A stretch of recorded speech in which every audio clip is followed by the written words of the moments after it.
Olá, nós vamos falar hoje a respeito da competência tributária e a capacidade tributária.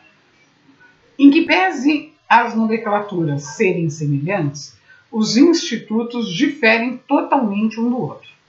A competência é o poder conferido pela Constituição Federal aos entes políticos, consistentes à União, os Estados, o Distrito Federal e os municípios, para a instituição de tributos.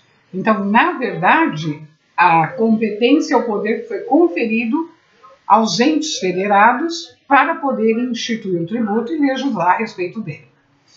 Tal poder é intransferível e não pode ser delegado a ninguém. Esse poder ele se manterá inerente enquanto a Constituição Federal permanecer em vigor.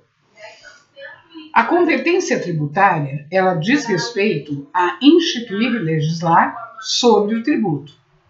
A referida competência, então, não admite delegação. A Constituição Federal determinou especificamente a competência de cada ente federado. Tanto é verdade que, quando buscou criar a competência residual, ela destinou somente à União. Assim, somente a União é quem tem competência para a criação de novos tributos. A Constituição Federal, e somente ela, elenca quais os tributos que serão repartidos entre os entes políticos, ou seja, federal, estadual, municipal ou Distrito Federal. Quem poderá instituí-los? Características da competência tributária. Então, daqui para frente, nós vamos falar das características da competência, como é que a competência se divide, antes de entrar especificamente na capacidade tributária. Então, características da competência tributária. Primeira característica é que a competência é privativa, o que significa somente o ente competente pode legislar acerca de seus tributos, inclusive conceder isenções. Não admite nem mesmo que a União institui isenções de tributos de competência dos Estados, do Distrito Federal e dos municípios. Isso nos termos do artigo 151, inciso 3 da Constituição Federal. Segunda característica é que ela é inalterável. A lei não pode alterar conceitos. Então, as leis, se forem criadas, não podem alterar conceitos, não pode alterar institutos ou as formas que foram determinadas pela Constituição Federal. Isso consta lá do artigo 110 do Código Tributário Nacional. A próxima característica é que ela é indelegável. Por que indelegável? Porque ela é pertencente somente à União, aos Estados, ao Distrito Federal e aos municípios. Não pode ser delegada para terceiros, como, por exemplo, delegar para uma autarquia. Por isso, nós dizemos que ela é indelegável. Essa competência também é intransferível. Não podem transmitir competência nem mesmo entre eles. Então, a União não pode transmitir competência para o Estado para o município ou vice-versa. Outra característica é que ela é chamada de incaducável. O que é incaducável? O direito que o ente federado tem para exercer sua competência tributária que não prescreve. Por que não prescreve? A competência não tem prazo. Assim, ela não se extingue pela falta de exercício.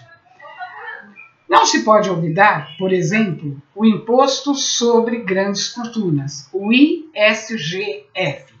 Esse imposto, ele é de competência da União. E até o momento, ele não foi instituído. Contudo, ele poderá ser criado a qualquer tempo, porque não prescreve, incaducável. Próxima característica, irrenunciabilidade. Os entes federados, eles podem ou não instituir tributo de sua competência. Todavia, não podem renunciar ao poder. O que o ente pode fazer é renunciar à receita no momento da repartição. Então, ela não pode renunciar ao poder. Por isso, irrenunciabilidade. mas ele eventualmente pode renunciar à receita, sem problema algum. Aí vamos ver como a competência pode ser classificada. Ela pode ser privativa, comum, concorrente, residual e extraordinária. Quando ela é privativa? Ela será privativa quando pertence a um só ente. É também chamada de competência exclusiva. É aquela atribuída exclusivamente a um ente político. Apenas uma pessoa política pode tributar. Então, só uma pessoa política pode tributar, excluindo-se a competência dos demais entes. Os outros entes não podem invadir a competência privativa de outro. A Constituição Federal, ela faz a lista dos impostos federais, estaduais e municipais. O imposto de renda, por exemplo, é um imposto federal. O IPVA, ele é estadual. E o IPTU, municipal. Foi a Constituição que fez a lista dos impostos. Próxima espécie de competência, competência comum. Essa também é chamada de cumulativa. Comum, cumulativa. Por quê? Porque quando, dentro da sua área de atuação, a competência pertence a todas as entidades, como ocorre com as taxas e contribuições de melhoria. Isso é o que está previsto no artigo 145, inciso 2 e 3, da Constituição. Na verdade, o que ela prevê? Prevê as taxas, prevê as contribuições de melhoria. Aí nós temos uma competência chamada de comum ou cumulativa. A União pode, o Estado pode, o Distrito Federal pode, o município pode. Próxima classificação é competência concorrente, quando ela é atribuída à União, aos Estados e aos municípios. Como assim?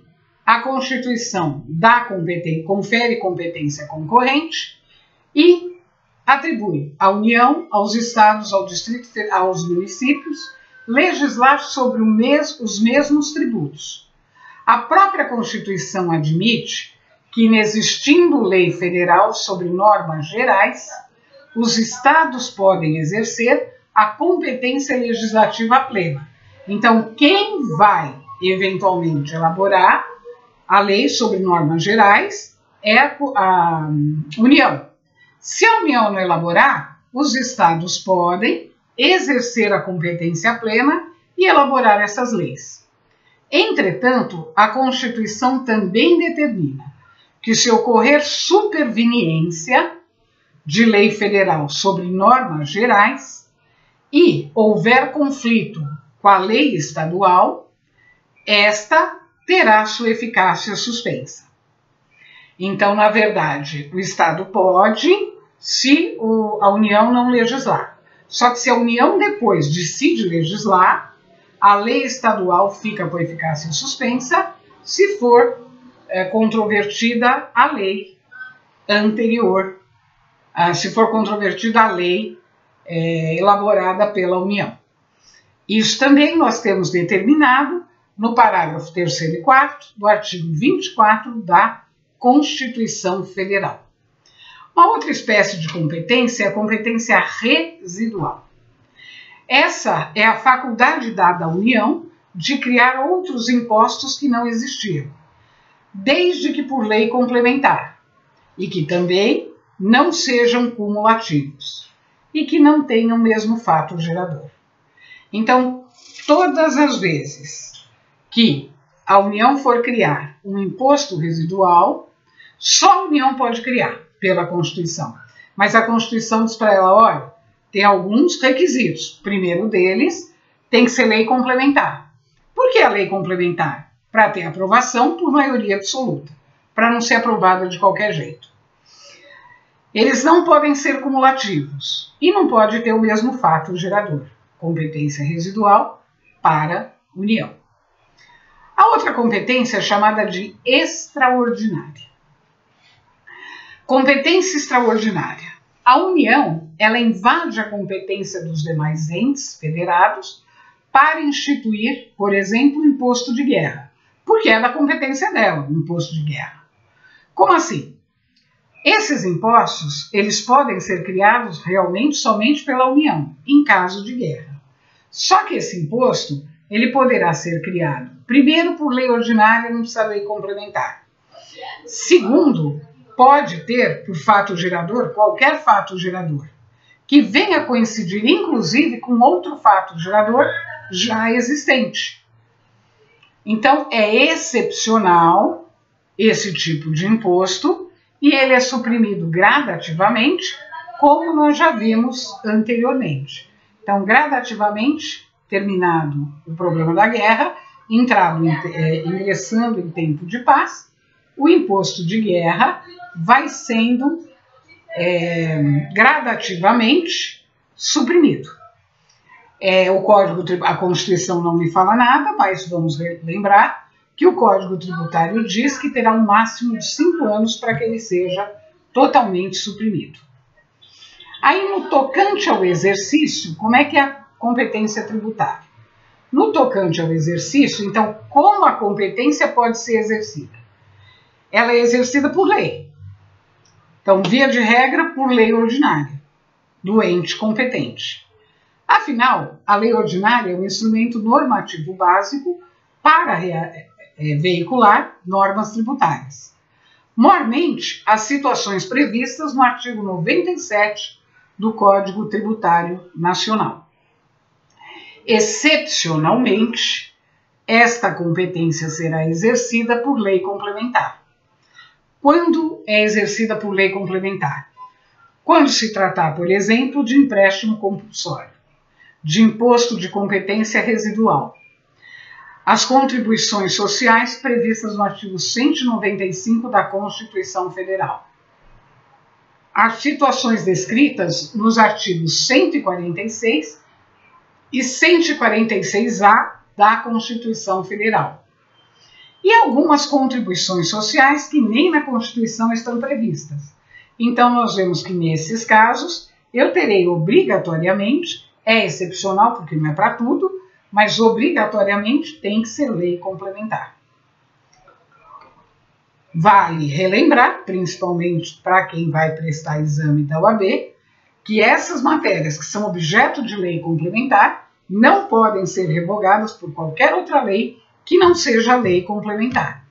Agora, nada impede que uma lei ordinária seja elaborada e uma lei complementar venha para substituir. Lá na frente, se eu precisar revogar essa lei complementar, eu posso revogar por lei ordinária, porque a competência não era de lei complementar. Lembrando sempre que será competente de lei complementar quando a Constituição determinar. Alguns casos eu vou ter a medida provisória e outros a lei delegada. Primeiramente, medida provisória, que também já foi visto. Anteriormente, nós já tratamos a respeito de quando é possível ter medida provisória. Nunca ela vai poder ser editada se a competência for de lei complementar. Aí não vou poder ter medida provisória. Afora isso, em caso de instituição e majoração de imposto, eu só posso ter medida provisória se, num exercício que a medida é editada, eu conseguir que a medida provisória seja convertida em lei. E ali ela é exigida no próximo exercício, no exercício seguinte, porque eu não posso ter tributo sem lei. Já que é para instituir e para majorar, preciso que seja de acordo com a legalidade. Tem que cumprir o princípio da legalidade e anterioridade. Então, na verdade, o que eu vou ganhar com isso?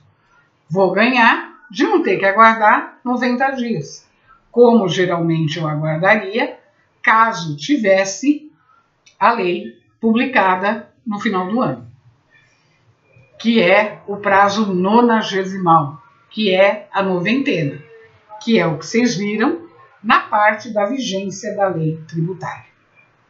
Lei delegada. Quando ocorre a lei delegada? A lei delegada ocorre quando o Congresso, atendendo uma solicitação do presidente da República e por meio de uma resolução, que é um mandato, ele delega a competência ao presidente da República para elaborar a lei delegada. Essa lei delegada, ela não precisa passar pelo crivo do Congresso Nacional para ser aprovada. Ela só vai passar se for determinada a apreciação na resolução.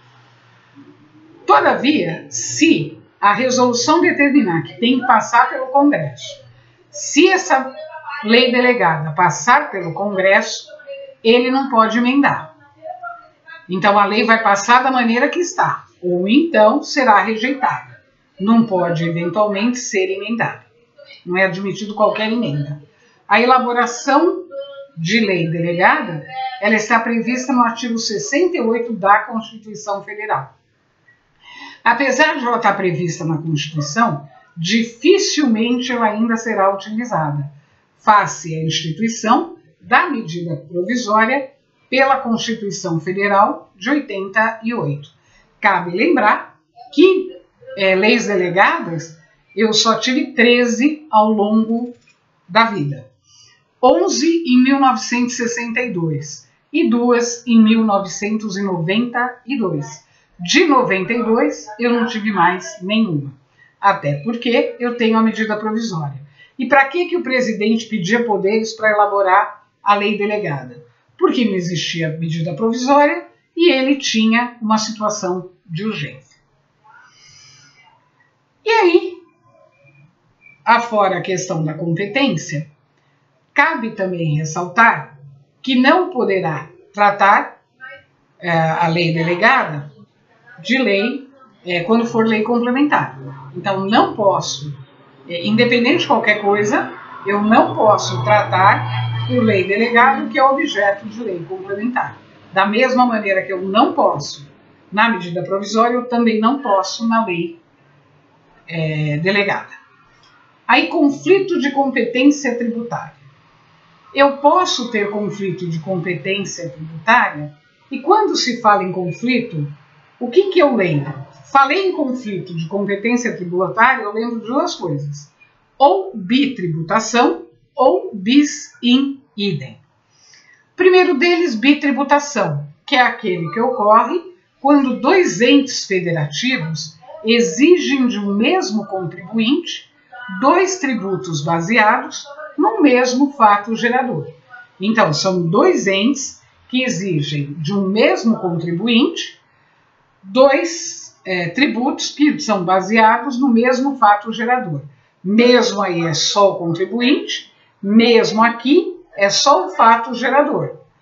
Os entes federados mais de um e os impostos mais de um. A Constituição Federal, ela não permite a bitributação. Na verdade, a única exceção existente na Constituição é a relativa aos impostos extraordinários de guerra, que é decorrente da competência extraordinária, que admite a instituição baseada em um mesmo fato gerador. Tirando isso, a Constituição não admite mais nenhum caso. E, por outro lado, se houver, é inconstitucional.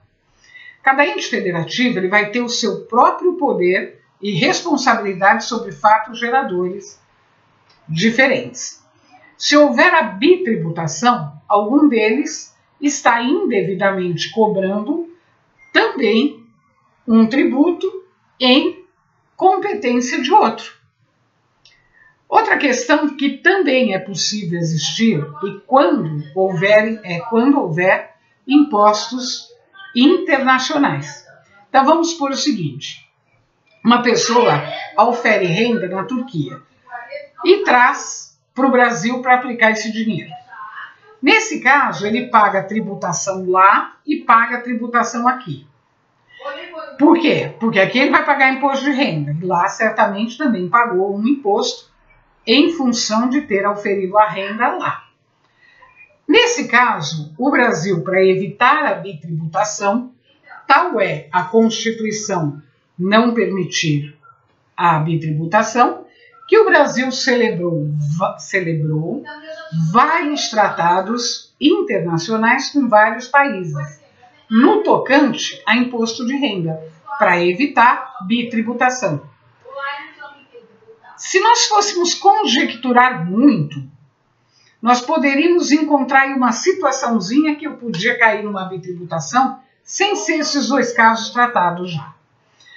Que tipo de conjectura teria que ser feita? Mas ela teria que ser muito feita, muito bem feita. Por quê? Porque é difícil.